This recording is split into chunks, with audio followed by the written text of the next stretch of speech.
Hello and welcome to On the Preds with me, your host Alex Doherty of A to Z Sports and Sean Smith of On the Forecheck. This is the show where we recap the Preds, we talk about life, we talk about everything that you guys are interested in, which is about the Nashville Predators. Welcome into the show, Sean. How's it going, man?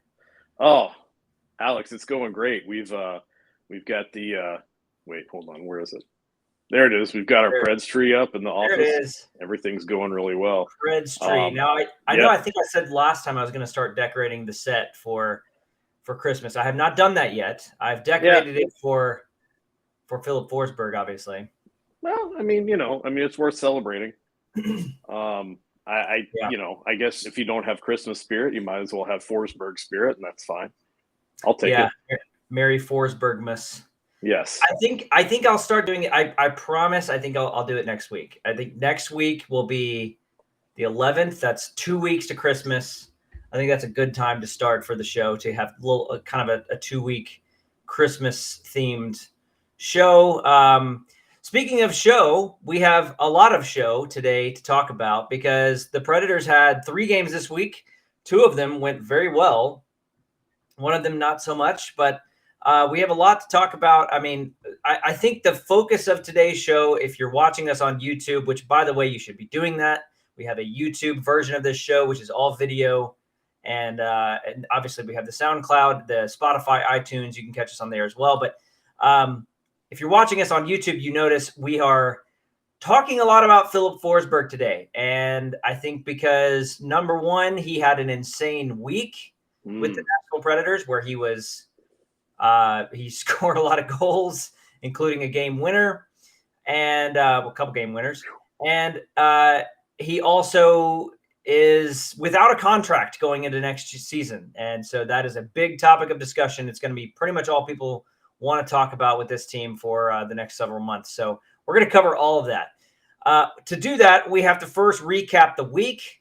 Sean has helped out this week, and he's got, he helps out every week, but he's helped out especially this week by recapping the first 2 games, and then I'm going to take the last one. So you want to just go ahead and take it away and tell us about what happened last Tuesday in Bridgestone? Yeah. Let's be realistic about this one. The game ended 6-0. It was an all-out Predators assault on the Blue Jackets. Elvis Merzlikins got the start in the net for Columbus, but he didn't make it to the end of the first. After 3 quick goals, 2 by Forsberg and 1 by Yakov Trenin, Merzlikins came out in favor of Korpisalo. And while many joked that Elvis had left the building, he sat in a folding chair in the tunnel with a hunka burning frustration as he watched his replacement fare no better. Phillip Forsberg notched a hat trick and then added a 4th goal toward the end of the second period. And though everyone hoped for a 5th, Forsberg didn't deliver the goods. How disappointing, right? But Nick Cousins scored in the 3rd to make the final score 6-0, and that gave UC Saros his first shutout on the season. And this is, almost like a forgotten hat trick and a loss. Mikhail Granlund racked up 4 primary assists on all 4 of Phillip Forsberg's goals. Incredible. Insane. And I was actually going to go find the tweet that Nick Barnowski sent out. Do you remember that, about that particular stat? Did you see that? I believe he said that he is the first player to have 2 games with 4 assists. I think he's like the 3rd. He listed a couple other guys. I'm looking for right now. I probably should have had that already pulled up, but that's okay. I'll keep looking for it. But yeah, that was we were both there. Watching that unfold was something else. Of course, Phillip Forsberg is the first player since Rocco Grimaldi to score 4. And it's the 3rd time that's ever happened. Eric Nystrom did it. Rocco Grimaldi did it. Phillip Forsberg did it. Pretty big difference between those 3 players in terms of skill and expectation and everything. Here we go. Mikhail Grant. This is from Nick Barnowski, who is the Preds media contact. He's a great guy. You've probably seen him around on some videos every now and then. But he said, one of my favorite stats from my time in Nashville, courtesy of PR NHL. Mikhail Granlund had the primary assist on all 4 of Phillip Forsberg's goals. It was the 12th time in history that one player had the primary assist on each of a teammate's 4 or more goals. That's happened 12 times. But think about in the span of the league, especially think about early 80s or 80s and 90s where Wayne Gretzky was scoring 4 a night, like on the regular, and guys like Yari Curry and Mark Messier were dishing out assists left and right. Like it's pretty amazing to have that happen only 12 times in league history. Yeah, and I think what he said was he was the first player on the Predators to do it twice, or maybe the only. Oh no, he's got to be the first player to do it on the Predators ever. But I'll tell you what was really, really, really surprising to me. I mean, you talk about the 80s and 90s. I mean, think about, okay, you've got a guy who's scoring goals. He's on a hot streak. You know, that makes sense. But, I mean, can guys get on assist streaks? I guess they can. You know, you really have to be locked in with your line mates if that's what's going to happen. I think that's really a testament to, you know, we've talked a lot, I think, across all platforms of Preds coverage between On the Forecheck, A to Z Sports, I mean, anybody else out there about the Forsberg, Duchesne, Granlund line. You know, we saw it for a while back, and people were like, this would really work if they just stuck with it. And now that they're sticking with it, I think you're seeing it pay off in spades. It's just absolutely incredible, the chemistry between those two. Yeah, let's stick with Mikael Granlund here for a second, because we're going to talk a lot about Forsberg. But should we show the video? Which video? Oh, you know. Do you think the people are thirsty? Is that what you're telling me? Let's show this. If you are a Mikael Granlund fan, get ready, because here you go. This is every assist on Phillip Forsberg's goals from last Tuesday. It's a kind of a quick video. I had to put it together. Like, it's hard to kind of get this kind of thing from just goal videos because they don't always show the assists, but you'll get the idea. Here you go. Right here, Mikael Granlund. Forsberg, look at the battles. This line battling Granlund. What Bassalo gets here, watch. He's got to go up right by the prize. Going to the net, and he tips it. Doesn't quite get it and just taps it in the open net by an outstretched Corpus. You know, there's some assists that seem like not accidents, but that are just kind of incidental. It's just a guy trying to make a play, and then the other guy makes the goal happen. Every single one of those is just amazing vision by Mikael Granlund. The first one doesn't look that difficult because he's just like kind of getting the puck out of the corner. But the fact that he's able to get space from that corner and then get it to Phillip Forsberg in the right time where he's able to get in. Now, Forsberg makes a crazy shot there and just roofs it. But then the second one where he got that insane backhand vision to see Forsberg in the slot. And then the third one where he's like covered in the slot and does a blind backhand pass. And then the fourth one where he's on the blue line and sees him and sends a laser down to the slot. It's amazing to watch that. Like, I don't know if you're just a casual hockey fan, that kind of thing does not happen that often. Like, where a guy is completely locked in and then the other guy is also locked in. Like, that was amazing to watch. But I think too, if you're a casual hockey fan and you see those put together, I think you start to understand, the beauty of this game. And I think that's what makes, goals are nice, right? Every goal is nice. They all look the same on the scoreboard.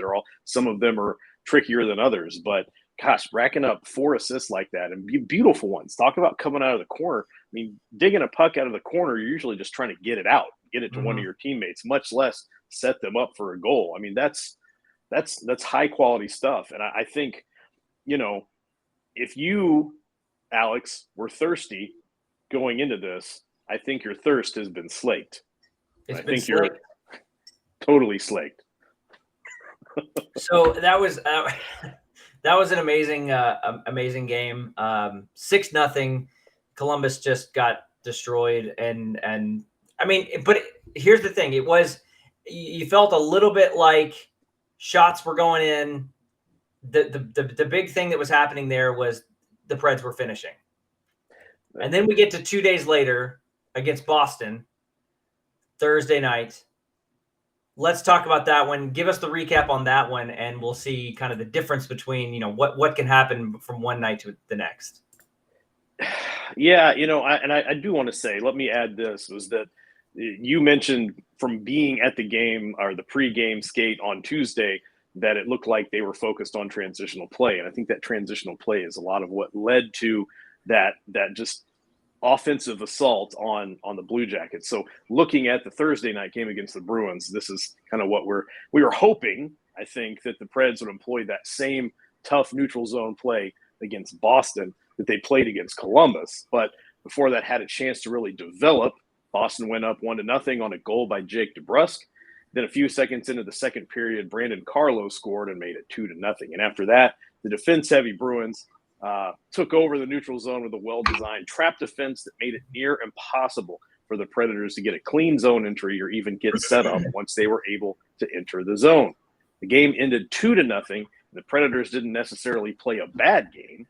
They just never found the back of the net. Post-game, Ryan Johansson even commented that they needed to find ways to get second and third chances. But a lot of that, I think, can be attributed to the Bruins making it difficult to gain clean entry into the zone. Yeah, they definitely did not crash the net very much. And, I think the biggest difference between those two games was just finishing. Like, they finished on Tuesday. They did not finish on Thursday. Overall, I think they played fine. They were certainly in the second and third period on Thursday. They were the better team. Like, they just were kind of overrunning Boston at times. Now, Boston was without Brad Marchand, but they still have, they still have Taylor Hall, still have David Pastrnak, still have Patrice Bergeron. So it's like they have a lot of skill. I think the other frustrating thing about Thursday is they're playing, what's his name? Jeremy Swayman in net. Yeah. Like a guy. Go ahead. World-renowned goalie. Jeremy Swayman. Yeah. Well-known Jeremy Swayman. In only his second season, it's like I don't even think he has like 15 starts in the league. Anyways, that was frustrating too. So like they didn't crash the net.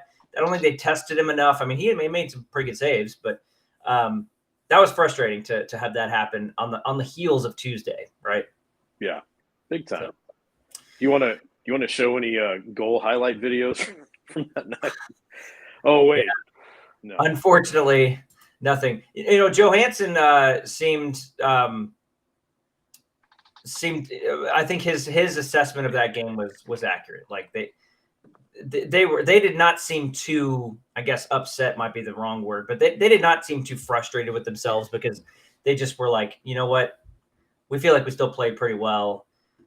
We just didn't finish like we did on Tuesday, and sometimes that's how it works. So I feel like that's kind of what happened on Thursday against Boston. I don't know. I guess they probably go to Boston again at some point. But that's good, right? That's the response you want after a game like that. It wasn't a bad loss where they just played like garbage all night. They had a great game. They just didn't score as many or more points than the other team, and they came away with 0 points on the night.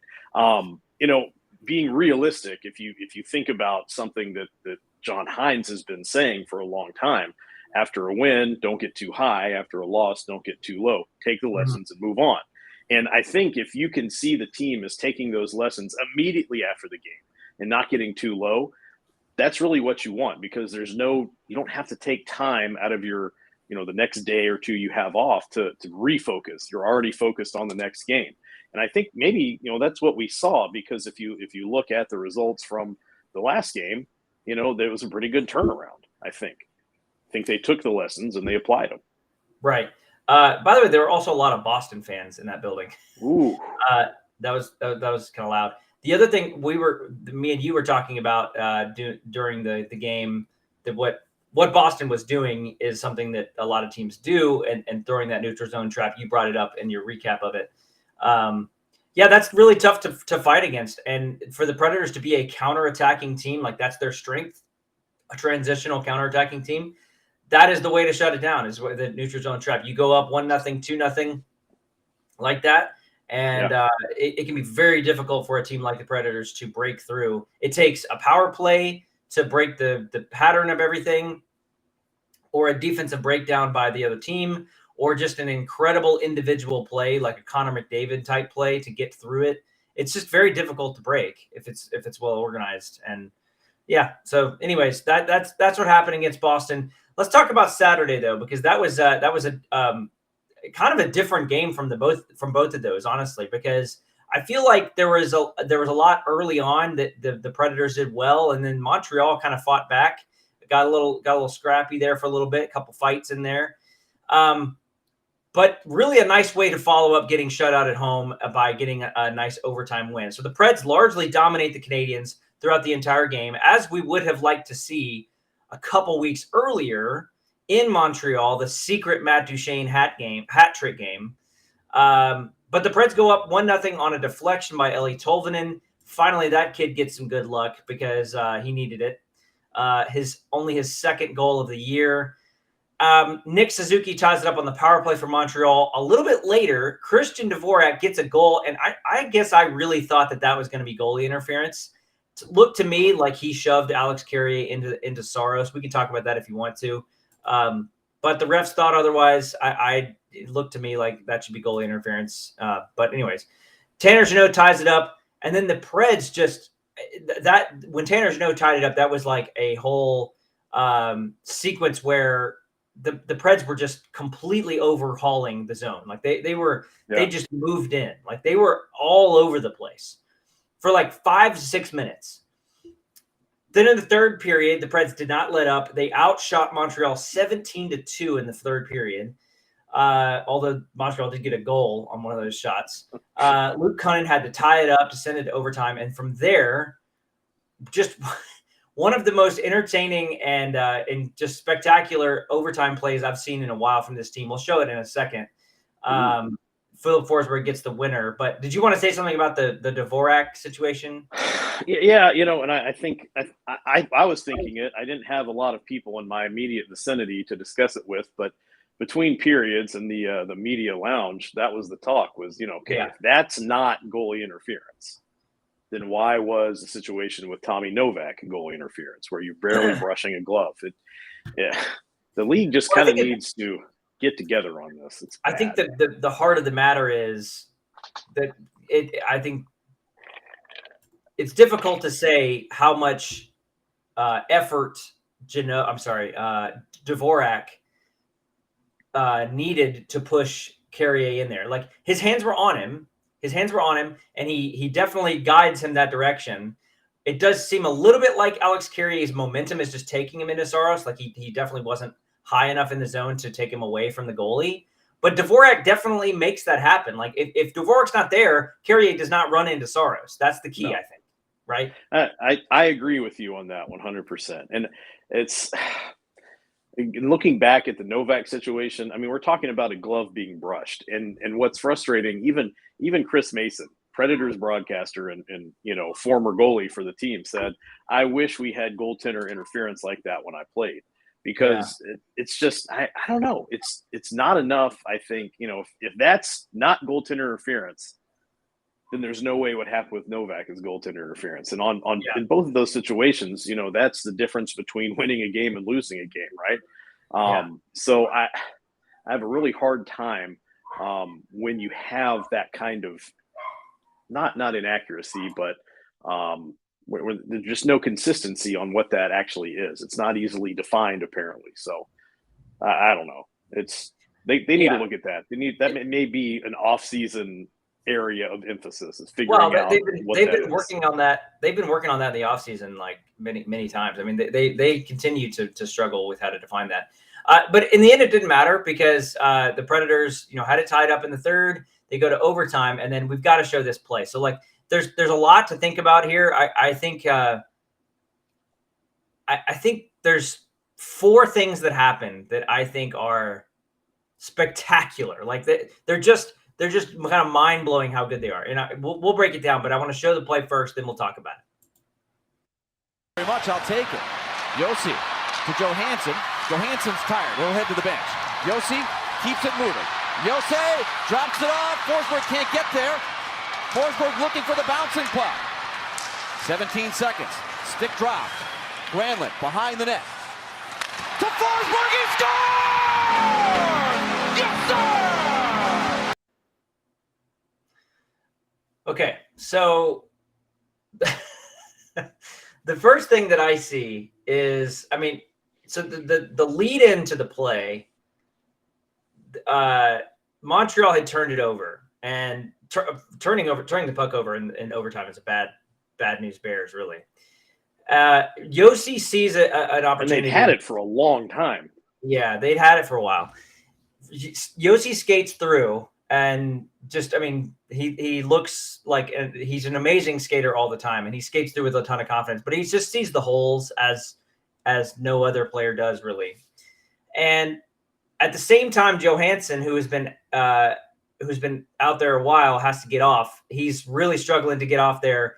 Granlund comes out at the right time, but then the real magic happens when Forsberg gets Yossi makes that drop pass. Forsberg can't quite get to it, but he doesn't give up, and he just uses his physicals, his size, his strength, his reach, his stick, his glove, everything he can to keep the play alive.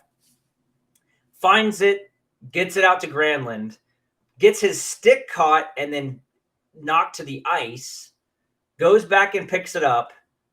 At the exact time, Granlund finds him on the back door, and he just rifles one by Jake Allen.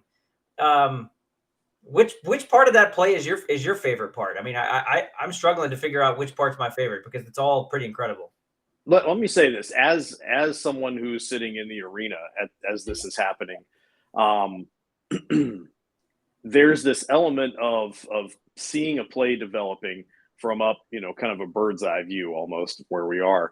And you can see that Granlund's got that puck. And in my head, I go, oh no, he's going to get it to Forsberg. It's going to be a perfectly wide open shot because they've left him alone and he's not going to have his stick.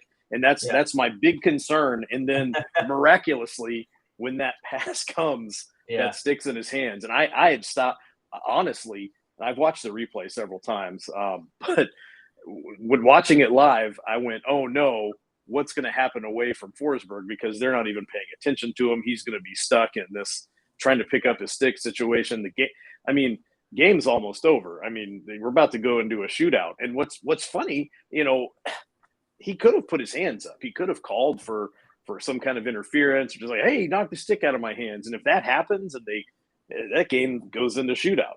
But he doesn't do it. He's like, he reads the situation. He's like, all right, I'm getting this stick, and boom, pops it in. And to me, my favorite part is how they left. You talk about people leaving Ovechkin alone at the top of the circle on the power play.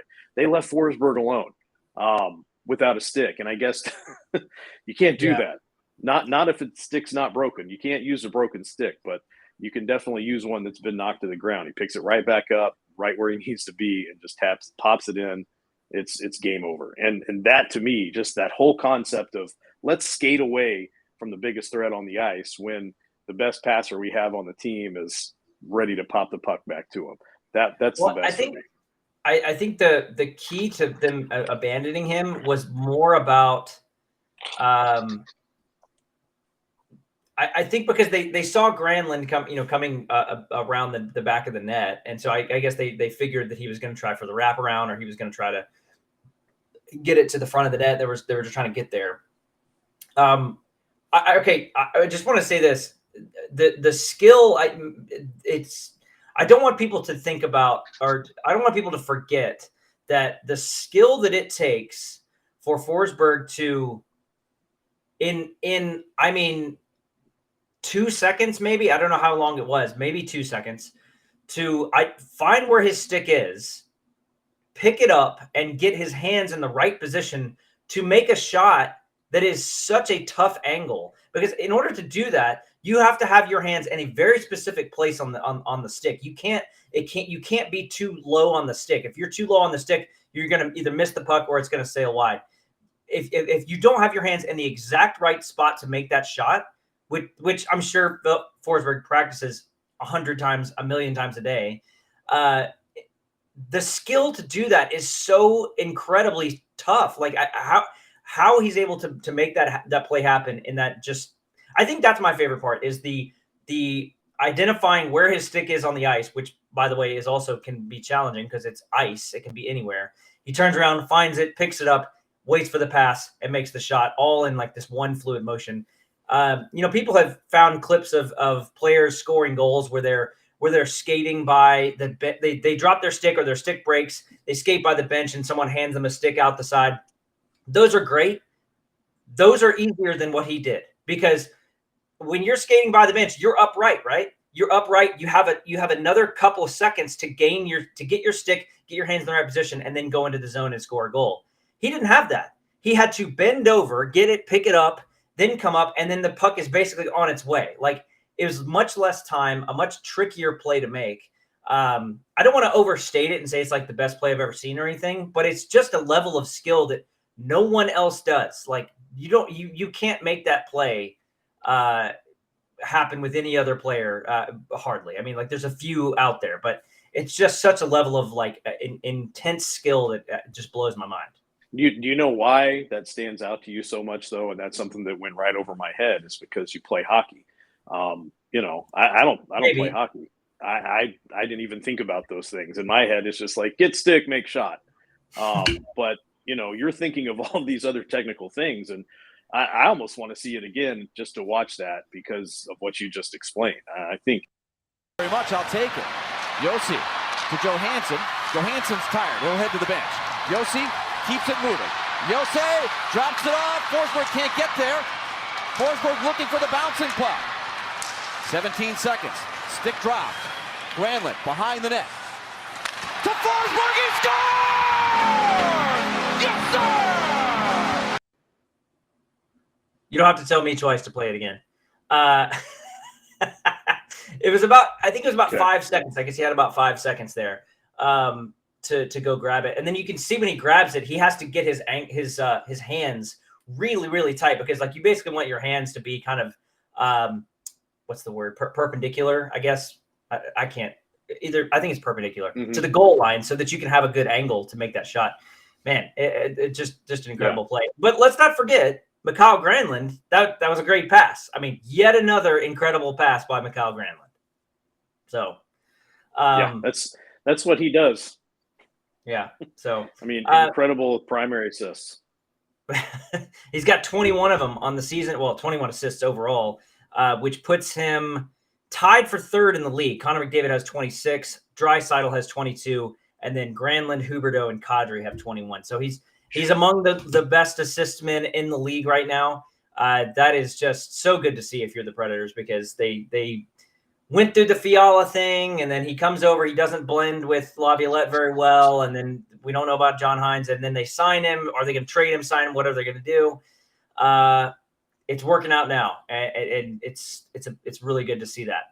Yeah, I mean, he signed a 1-year contract last season, right? Last season, yep. He was an unrestricted free agent. He tested the market and ended up coming back for 1 season. Had a good enough season that he wanted to come back for more, and I think that's, it's paying off. And I think his contract he signed this past year, which we're going to talk about contracts in a second with Forsberg, but Granlund's, if you remember, a lot of people wanted to trade Mikael Granlund at the deadline because the team wasn't going to make the playoffs, even though they did, and they need to get assets from him, and people thought they wouldn't be able to re-sign him because they still had to sign Ekholm and obviously Forsberg. I think David Paul had to overpay a little bit. Now, some would argue that at $5 million a year for Mikael Granlund is not an overpay, but considering that he'll be 33 by the time that contract's over and still making $5 million, maybe a little bit of an overpay. But if he continues the way he's going right now, it's going to be a value to the team. So that's pretty incredible to watch. So, all right, let's talk about Phillip Forsberg, because that guy. Let's see. He's got 11 goals in 15 games. He missed a number of games already, and he's like basically second. Is he second on the team in goals? Yeah, second on the team in goals behind Duchesne. The guy scored 5 goals this week in 3 games, and there's a lot. There's been a lot out there about trading Phillip Forsberg. And I have an opinion about it that I just want to go ahead and get out there. And that is that I don't think that they should trade Phillip Forsberg. And I think that they should sign him for whatever he wants. I think that they have the money to do it. I think that they're in the position as an organization to secure their best individual offensive player. Their best individual goal scoring threat in terms of like he is the guy that if you give him more chances, if you give everybody on the team the equal amount of scoring chances, he's going to be the one to score more of the goals than anybody else because he's just that good. I think they need to try. They do not need to trade him. I think they need to hold him for this year and probably make the playoffs and have him as their best individual goal scoring threat. I think they could make some noise in the playoffs with the team as currently constructed, and they need to re-sign him. And we'll talk about his contract value in a minute, but I don't think that there's any way they can't re-sign him. I think that they have the money to do it. So I'm curious your thoughts on it. I have a feeling I know where you lean, but that's what I think. I think no on trade, yes to re-sign. I want you to tell me where you think I stand on this. I think you might be along the same lines as me. Maybe I'm not sure if you think he should be re-signed, but I don't think that you think we should trade him. No, I don't. I've been accused, Alex, numerous times of being a homer. And I'll tell you, it's I write for On the Forecheck. We are fan driven, and of course I'm a fan of the team. So I'm not going to sit here and say like, oh yeah, trade value, blah. Yeah, he's probably got a lot of trade value, and that's great. But if I think about what's best for the Predators, what's best for what I'm going to see on the ice for the next several years, signing Forsberg is the best thing you can do. And to be completely honest here, what's he making per year right now? I don't have it in front of me. $6 million. It's $6 million. So even if you're going to pay him more per year, it's not going to impact your bottom line that much because you're already paying $6 million a year. If you're going to pay $8 million a year, it's just $2 million more per year, and that's you could budget for that. So here's how the numbers break down. So he signed a 6-year, $6 million contract roughly 6 years ago. That's about to run out. I think most people think he will make at least $9 million. If he was to go to the free agent market, he would make at least $9 million. Now there's another part to this. Phillip Forsberg has some say in the matter. If he doesn't get traded, he can go wherever he wants. And there's a lot to be said for, maybe he wants to just see what the other options are out there. Maybe he would consider going to the New York Rangers or something like that. Or maybe he'd consider going to Edmonton or Calgary or Philadelphia. I don't know. Maybe he wants to consider the options out there. That's obviously, fine. But like the Predators can't control that. I think that they can control what they offer him right now. And I think if they offered him a $10 million a year contract, it would be very hard for him to turn that down. Looking at the numbers for where the cap situation is next year for the Predators, they've got the money to do that. They got rid of Ryan Ellis. Well, They traded Ryan Ellis. They traded Victor Arvidsson for the sole purposes of re-signing Mattias Ekholm and potentially Phillip Forsberg. They've got around right now, assuming a flat cap, which I think is the assumption, $26 million in cap space. Here's some of the other names that they would have to re-sign in addition to Phillip Forsberg.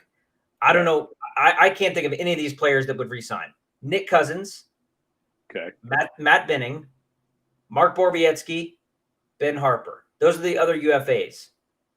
To me, it's an 0 for 4. I don't think you re-sign any of those guys. Maybe Matt Benning. Okay. Now, see, I was going to say Matt Benning, but I also have to be realistic about the defensive prospects in the system right now. And also David Riddick. That's the 5 UFAs other than Forsberg that they could potentially just see walk in the summer. I wouldn't be if I was David Paul, I would let every one of those walk. You've got to assume that Connor Ingram is the backup goalie next season. Yes. That's got to be the plan. Yeah. I feel like the plan originally had been for him to be the backup goalie this season. But since that didn't work out, I think the plan now is David Riddick is in there as a stopgap measure for one season. You bring Ingram in next season. I love Matt Benning. I'll make no. I'm not ashamed to say it. He's one of my favorite players on the team, and unfortunately, I feel like If you look at the defensive prospects in the system, you've got Ferentz, you've got Davies. You're going to have to make room for them at some point, and I don't think it's going to be anybody that's in the top 4 right now. So it makes sense to me. Yeah, I mean, I think, not to interrupt, but I was just going to say, you could also probably re-sign someone fairly cheap. Find a Mark Borowiecki out there, a veteran guy that you could sign for $1 million, in case you don't want to go with those guys. But I think that the point I'm trying to make here is that they have $26 million in cap room next year. Right. And you can take almost all of that to re-sign Forsberg. Now, he's not going to make $26 million next year. But a $10 million contract a year, and I'm talking about cap hit, not salary, but a $10 million cap hit for Phillip Forsberg, how could he say no to that when I looked it up before we started the show, there are only 13 guys that have a cap hit of $10 million, north of $10 million this year. Here are some of those names: Connor McDavid, Austin Matthews, Artemi Panarin, Erik Karlsson, Mitch Marner, Patrick Kane, Jonathan Taves, Andrei Kopitar. Those are the names. Phillip Forsberg wants to be in the list of those names. Sign this contract right now. You'll be one of the 13 highest paid players in the league. And you're right, and they can do it. And yeah, you got to think too. Take some of the other off ice factors. Forsberg is engaged to a woman from the South. He's putting down roots in that sense.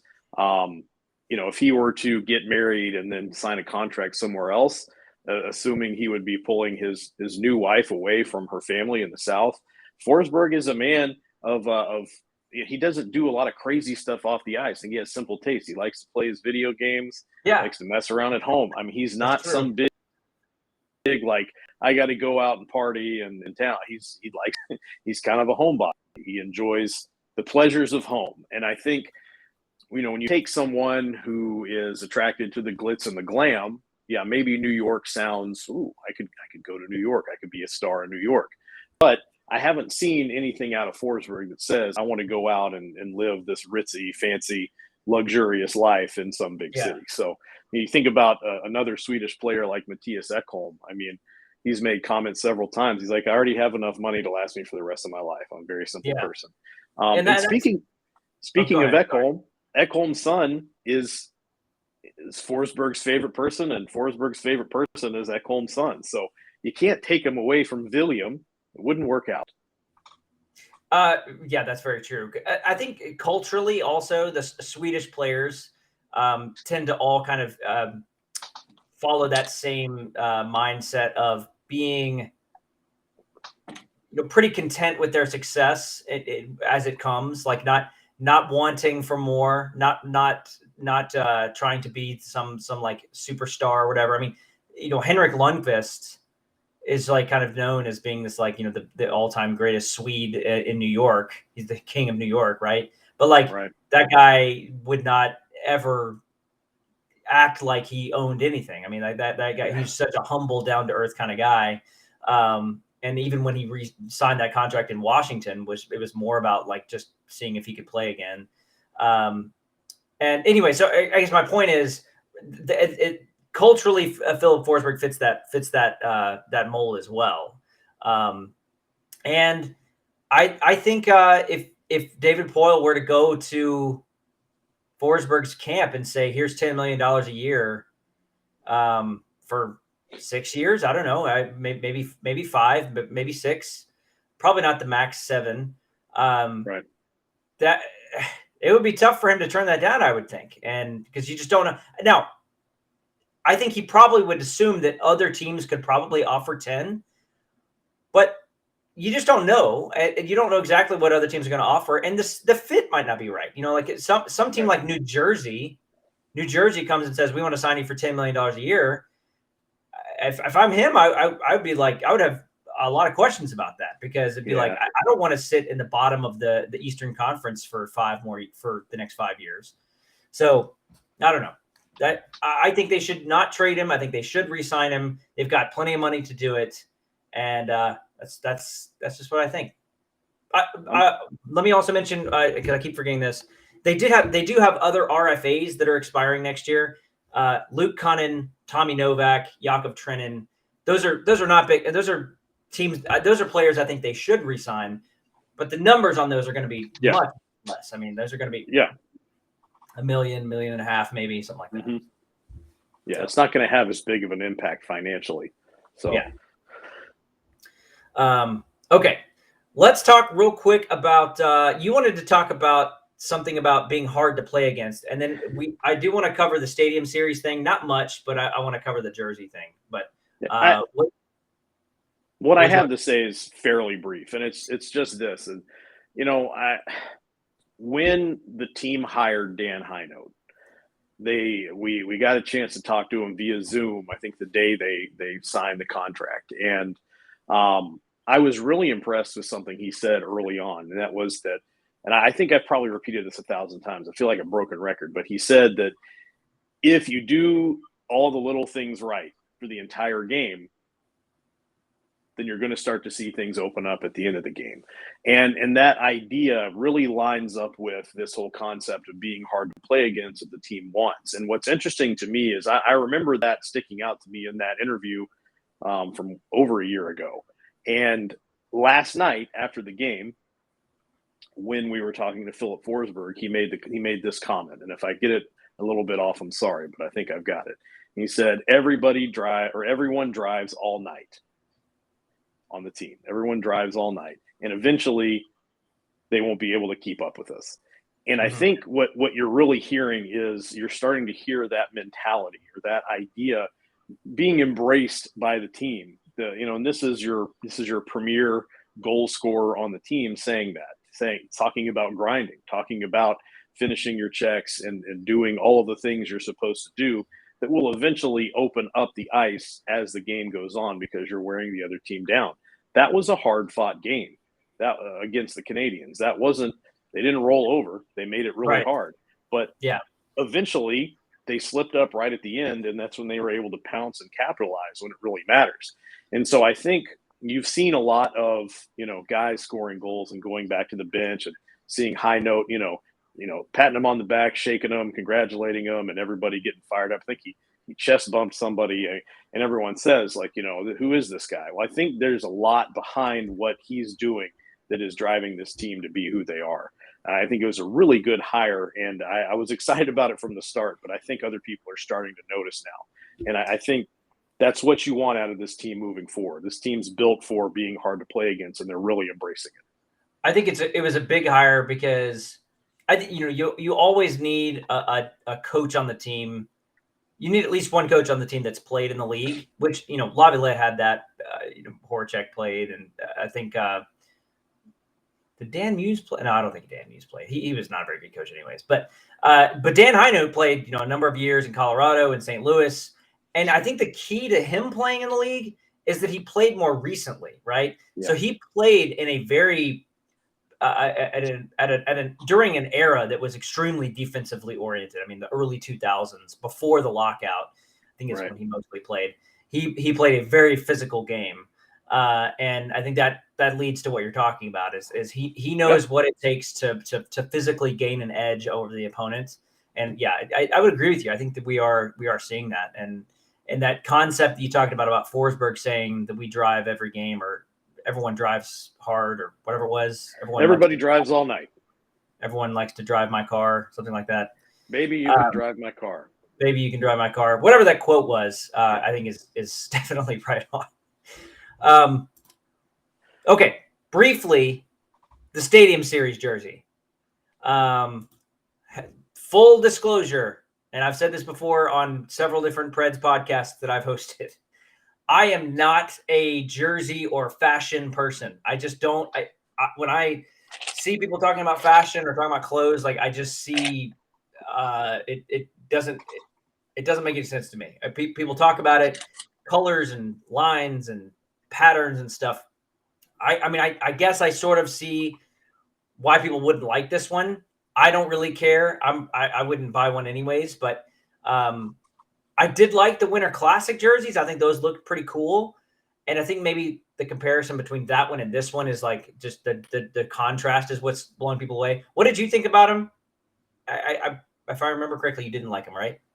Well, here's the thing. I I was driving in to cover the actual jersey release, and I was on the phone as I came into Nashville with my wife, and we were talking. I was like, I'm almost there. I guess I'm going to be there kind of early. I didn't realize that traffic was so different at this time.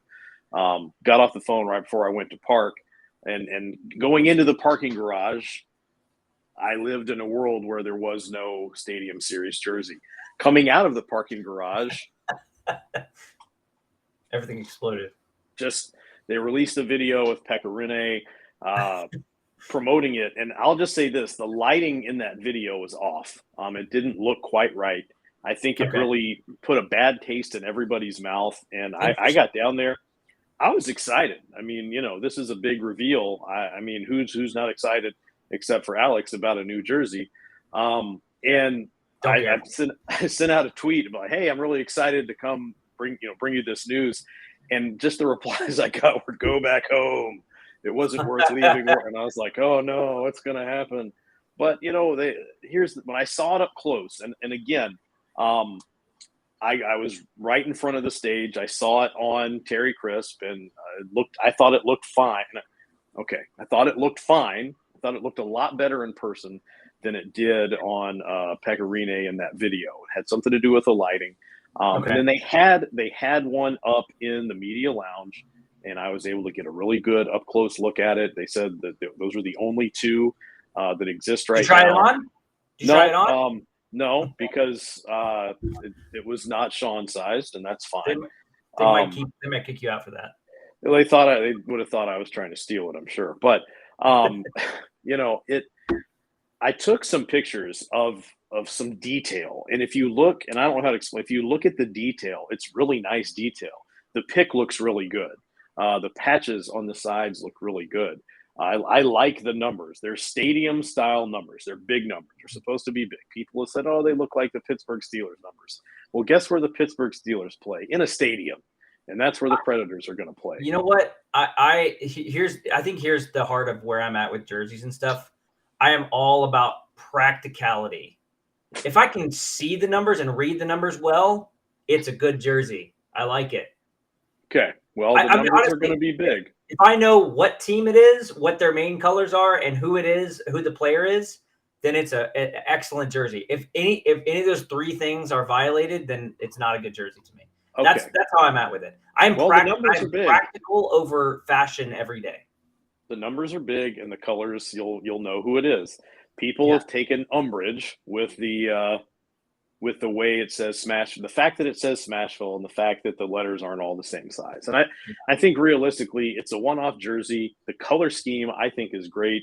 The detail work is nice. Maybe people don't like the way it's all come together, but the more I look at it, the more I'm exposed to it. And I've probably been exposed to it a bit more than your average Joe. And now they have one down in the Preds locker room team shop at the arena. I saw that last night too. And I heard a lot of people saying, well, it's not as bad in person. Not as bad in person. So I think it's going to be one of those. It's definitely not going to be in the number one Hall of Fame jersey like the Mustard Cat for sure. Which is obviously the best jersey in franchise history. I definitely think that it will become, a collector's item, something popular, something sought after. So that's kind of how I see that. Yeah. That puts a wrap on that. Let's talk about the week ahead just briefly. The Predators have 3 games this week, and then they have a game next Sunday as well. We'll do a show before then. But Tuesday at Detroit. They go on the road. Tuesday at Detroit. That is not going to be an easy game. The Detroit Red Wings are actually not that bad. They're pretty good. They got some good young players. Lucas Raymond. They got some good players. Thursday at New York Islanders. Going to see the old boss. And Friday at the New Jersey Devils. Maybe PK Subban there. I don't know. Anyways, 3 games that are very winnable, but not easy. Definitely not in any way easy. So it's going to be a tough road trip for the Predators as they go up in the Northeast. And then they finish off that road trip Sunday at New York Rangers, 6 p.m. start. So a lot of 6 and 6:30 starts. So earlier starts this week for you people noting that kind of thing. Yeah. Okay, you had a final thought on something that you're disappointed with in me. What is this about? I'm gonna be honest here. You know, it's we're well into December. Just waiting on some Christmas decorations in the studio here. You can see I've got my Preds tree up. Look, I even wore a festive shirt. I've got my have a holly dolly Christmas shirt on. Yeah, I know. I said that earlier. I think next week I will decorate. Next week I'll decorate. Okay, I just the place could use some sprucing up. I like all the Phillip Forsberg love, but let's get some lights. Let's get some decor. Okay. I will not disappoint you next week with my decor. Okay. I can assure you that. In fact, it might be overload. You're going to be like, that's what I want. It's going to be way too much. If I'm not distracted, there's a problem. We actually saw that. We went to see The Grinch. My daughter had a birthday party at the movie theater last night. It was a lot of fun. We get to rent a whole movie theater. Her friends from school came. And when you do that, you have an option to choose some older movies. Anyway, so we did the 2018 animated Grinch, the Grinch movie. Yep. Very good. I was surprised. It was actually pretty good. Had you not seen that one before? No, I'd never seen the 2018 one. I remember seeing the Jim Carrey one. Like, when was that? Like 2000 or something? Yeah, that was awful. That was bizarre. I was uncomfortable the whole time. Yeah, that one was really bad. But this one was good. I enjoyed it. Very good. Very good stuff. Okay. You can check out all of our hockey coverage at AtoZSportsNashville.com. Go take a look at ontheforecheck.com as well. I know Shaun recently wrote a lot on there, covering the team there. So go check that out. Follow me on Twitter at AlexDarty1. Follow Shaun on Twitter at SCSOTF. And we will see you next week.